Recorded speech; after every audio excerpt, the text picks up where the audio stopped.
El conflicto en Irak es quizás el que más se tiene presente actualmente. ¿Cómo trabaja una periodista en una zona de conflicto, una periodista como vos que sabemos que no copia y pega, que no roba de internet las notas? Bueno, justamente el hecho de ser freelance hace que tu firma valga mucho y eso genera un respeto. ¿Qué significa esto? Que yo no puedo, como vos dijiste, copiar y pegar.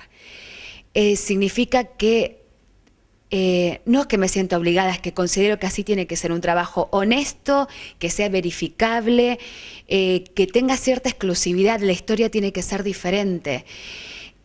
Obviamente esto conlleva muchos riesgos porque no se puede ejercer lo que se ha denominado justamente en la guerra de Irak el periodismo de hotel, o sea, tengo que salir a la calle. Eso conlleva todos los riesgos de cubrir cualquier conflicto. El de Irak hoy es el conflicto considerado el más peligroso y el más inseguro del mundo, sobre todo teniendo en cuenta que no solamente los periodistas occidentales son considerados objetivos militares de diferentes grupos, sino que han muerto más de 160 periodistas iraquíes y eso también poco se habla, lo que están haciendo los periodistas en su país y bueno, son víctimas de la violencia que se está viviendo por ejercer su profesión. Contarlo es casi novelesco, porque a veces, como se vive el día a día y es muy difícil transmitir o verbalizar el hecho de decirte todo el tiempo uno se está enfrentando a la muerte y lo que uno ve por televisión, vos lo estás viviendo en carne propia. No es una película de No guerra. es una película de guerra. O sea, vos ves a los niñitos heridos por una bomba de fragmentación, ves los cadáveres que han sufrido una descomposición especial porque se han utilizado armas prohibidas como el fósforo blanco, ves a las mamás que han sufrido abortos espontáneos, nacimientos prematuros, familias sin sus hombres, que son el sostén en esos lugares. Eso se vive, se están en los campos de desplazados, en los campos de refugiados, se vive el dolor, se convive con ese dolor y ese dolor se hace carne. Por eso digo que es tan difícil poder verbalizarlo.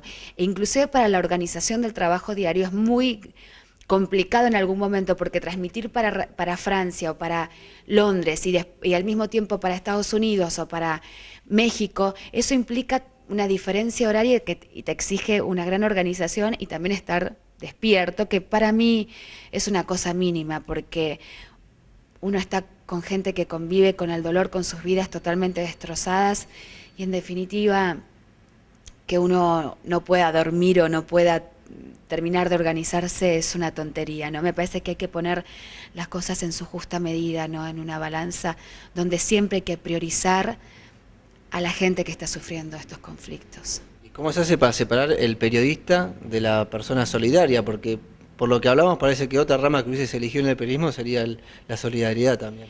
Mira, este es un gran debate dentro del ámbito de los corresponsales de guerra o de los periodistas que cubren zonas de conflicto.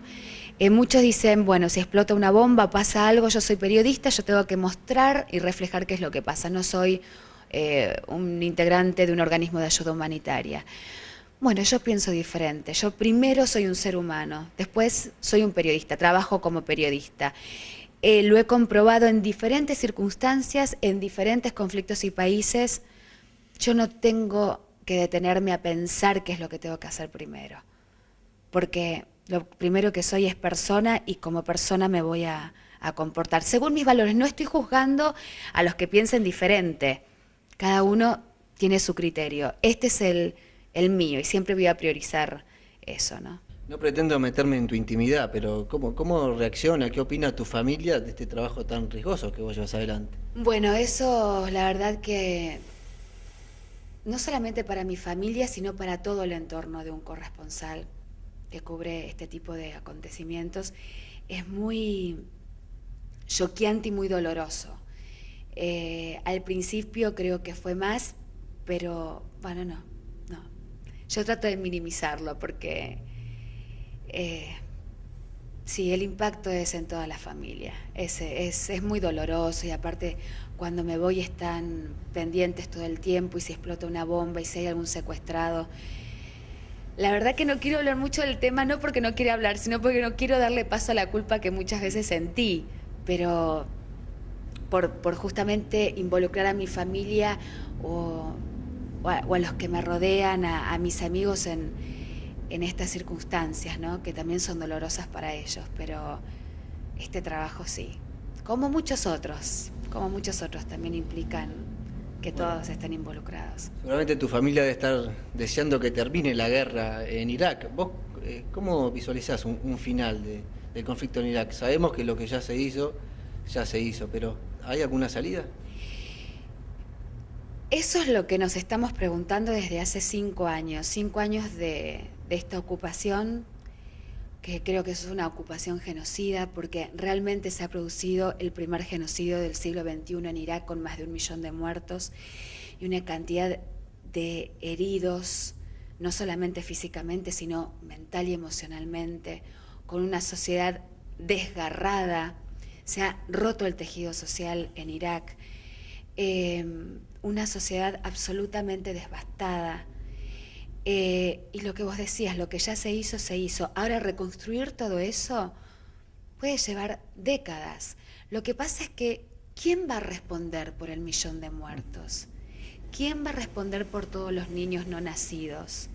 ¿Quién va a responder por todo el dolor, por todo el sufrimiento, por todo eso desde el lado humano y desde lo político, todos los enfrentamientos que se han suscitado a partir de esta ocupación, la aparición, por ejemplo, de grupos fundamentalistas que hostigan, por ejemplo, a los grupos cristianos en Irak, que son uno de los grupos que más están sufriendo por la ocupación. A las mujeres en Irak, las mujeres eran las más educadas del Golfo, las que accedían a posiciones de poder, a las universidades. Hoy las mujeres, justamente como resultado de esta ocupación, están siendo maltratadas, perseguidas, están sufriendo secuestros express a cambio del dinero rápido por grupos delincuenciales, la aparición de nuevos grupos que generan muchísimo terror.